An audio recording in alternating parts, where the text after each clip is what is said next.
Gentleman from Tennessee, Mr. Cohen, is recognized for 5 minutes. Thank you, Madam Chair. I incorporate by reference all the nice things that have been said about you. Save time. You feel free to go ahead and take that time if you like. Let me follow up on the previous questions. Who did you take off the list?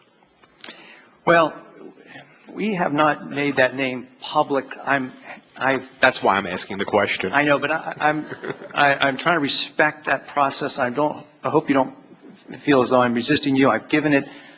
Your staff knows the name, and I really would like to be able to keep it that way.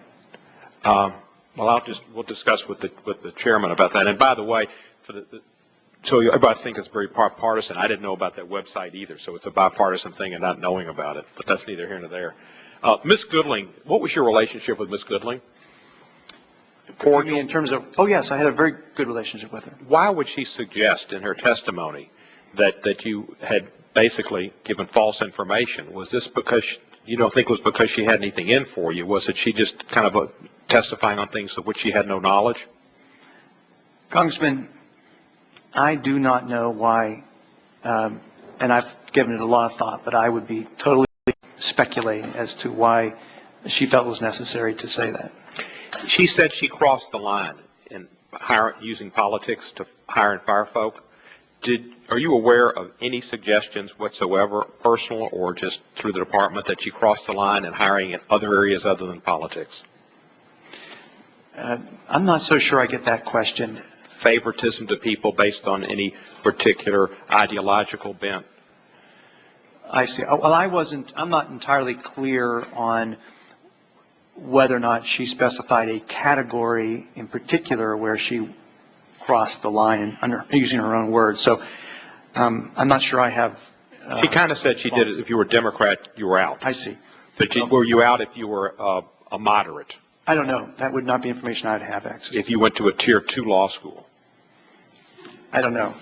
The honors program, and the intern program, there's some letters here from April, and you're aware of some of those, I know.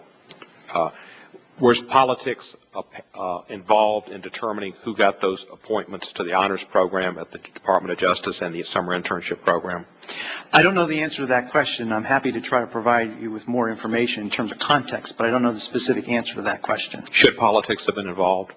Politics should not be involved in the hiring of any career person at the Department of Justice. And you're familiar with this letter of April 9 and a subsequent meeting, and a meeting where some top Justice Department people pointed out some people that were summa cum laude from Harvard and or Yale, that were not even asked for interviews? I'm aware of the letter. I'm aware of that allegation. I know that's being reviewed.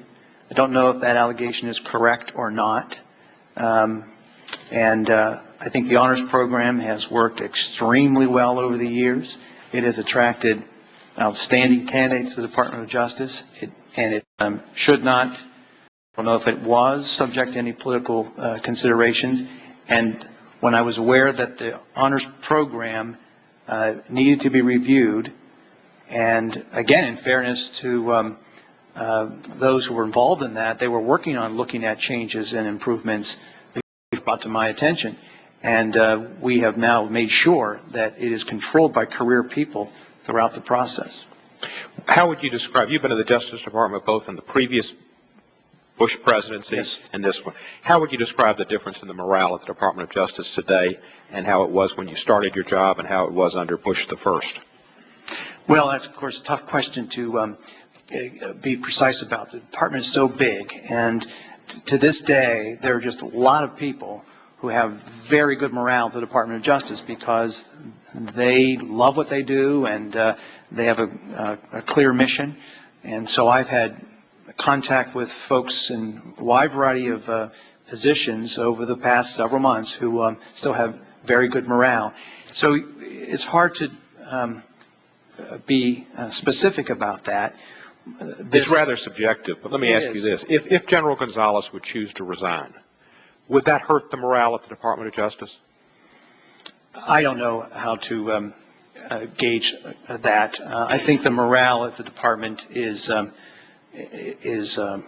generally good. I think people, again, love what they're doing, and are fulfilling their responsibilities in a very excellent way. Thank you, sir. I yield the balance of my time. Thank you. The gentleman from North Carolina, Mr. Watt, is recognized for 5 minutes. Thank you, Madam Chair, and thank you, Mr. McNulty, for being here.